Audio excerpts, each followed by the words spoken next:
narasi beliau itu kan tidak menyebut atau menunjuk kepada suku tertentu di Kalimantan itu, gitu loh. Jadi seperti itu maksud tujuannya, tidak menyasar atau menunjuk kepada suatu suku tertentu, begitu kan. Kalau memang ada yang dirasa kurang, kritiklah. Contoh umpamanya soal anggaran, soal tata ruang, soal ekses terhadap masyarakat adat, kan masih banyak yang bisa dibicarakan. Jadi diksinya yang salah? Iya.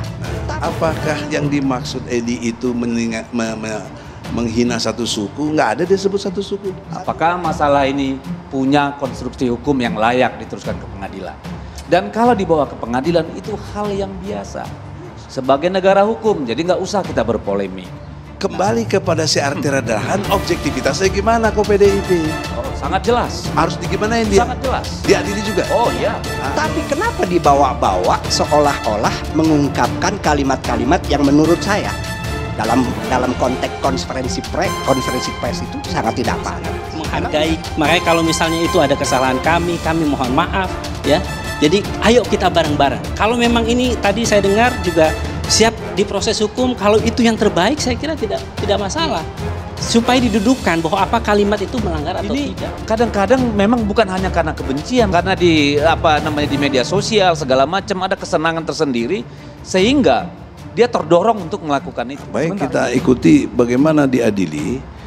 Pertama dalam perspektif hukum pidana, karena kalau udah ke polisi berarti pidana, bukan perdata. Tidak bisa seorang dipidana kalau tidak ada hukum yang mengaturnya. Cara yang paling murah dan mudah untuk menyelesaikan kekisruhan ini adalah dengan membawa dia ke depan hukum.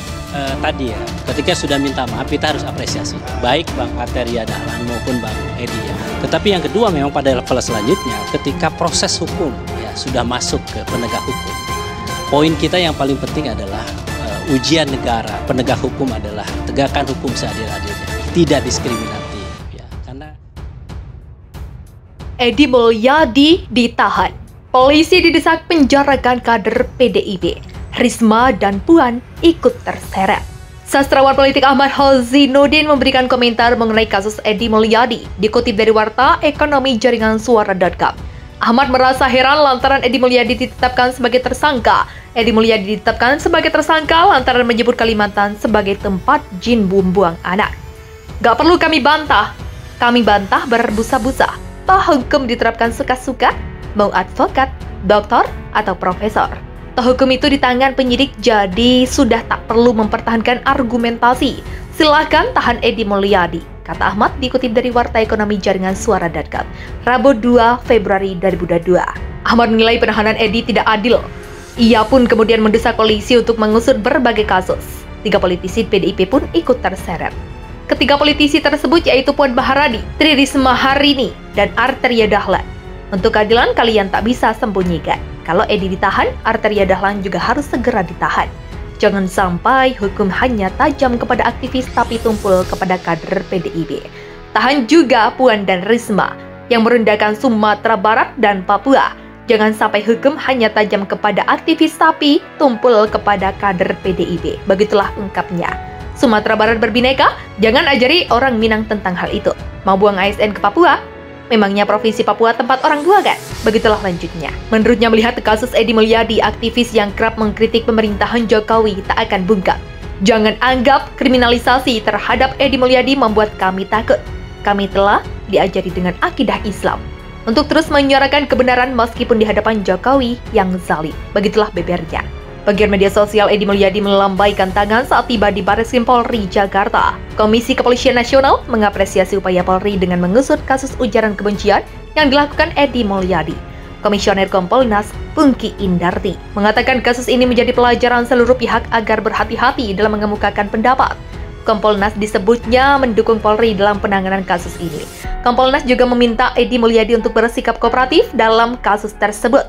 Kompolnas mendukung penyidikan terhadap saudara EM dilakukan secara profesional, transparan, dan akuntabel dengan bantuan Scientific Crime Investigation sehingga hasilnya valid. Kami juga berharap yang bersangkutan kooperatif dalam proses hukum, kata Pungki menuturkan. Mengenai proses penahanan, Edi, Pungki menilai hal itu merupakan hak dari penyidik kepolisian. Dia meyakini proses penahanan dilakukan sesuai dengan aturan yang berlaku. Jika penyidik kemudian memutuskan untuk menahan saudara EM, maka dapat dipastikan syarat objektif dan subjektif telah terpenuhi, kata Pungki. Kasus ini bermula dari Edi Mulyadi yang menyebut Kalimantan Timur sebagai tempat jin buang anak. Video saat Edi mengucapkan pernyataan tersebut beredar di media sosial, hingga akhirnya ia dilaporkan ke polisi. Jajaran Polri di wilayah sudah menerima sejumlah laporan maupun belasan pengaduan terkait kasus ini. Seluruh laporan ini dijadikan satu dan diusut oleh Barreskrim Polri. Barreskrim Polri telah memeriksa Edi Mulyadi dan langsung ditetapkan sebagai tersangka pada Senin 31 Januari 2022 lalu. Tak hanya itu, Polri juga menahan Edi selama 20 hari di rutan Barreskrim Polri. Komisi Kepolisian Nasional mengapresiasi upaya Polri dalam mengusut kasus ujaran kebencian yang dilakukan Edi Mulyadi. Komisioner Kompolnas Pungki Indarti mengatakan kasus ini menjadi pelajaran seluruh pihak agar berhati-hati dalam mengemukakan pendapat. Kasus ini dapat menjadi efek jera pada yang bersangkutan serta orang-orang lain agar dalam mengemukakan pendapat tidak menimbulkan perpecahan, kata Pungki Indarti saat dihubungi Indozone Rabu 2 Februari. Kompolnas disebutnya mendukung Polri dalam penanganan kasus ini. Kompolnas juga meminta Edi Mulyadi untuk bersikap kooperatif dalam kasus tersebut. Mengenai proses penahanan Edi, Pungki menilai hal itu merupakan hak dari penyidik kepolisian. Dia meyakini proses penahanan dilakukan sesuai dengan aturan yang berlaku. Jika penyidik kemudian memutuskan untuk menahan saudara IAP, maka dapat dipastikan syarat objektif dan subjektif telah terpenuhi, kata Pungki. Kasus ini bermula dari Edi Mulyadi yang menyebut Kalimantan Timur sebagai tempat jin buang anak. Video saat Edi mengucapkan pernyataan tersebut beredar di media sosial hingga akhirnya ia dilaporkan ke polisi. Ujaran Polri di wilayah sudah menerima sejumlah laporan maupun belasan pengaduan terkait kasus ini. Seluruh laporan ini dijadikan satu dan diusut oleh Barreskrim Polri. Barreskrim Polri telah memeriksa Edi Mulyadi dan langsung ditetapkan sebagai tersangka pada Senin 31 Januari 2022 lalu. Tak hanya itu, Polri juga menahan Edi selama 20 hari di rutan Barreskrim Polri.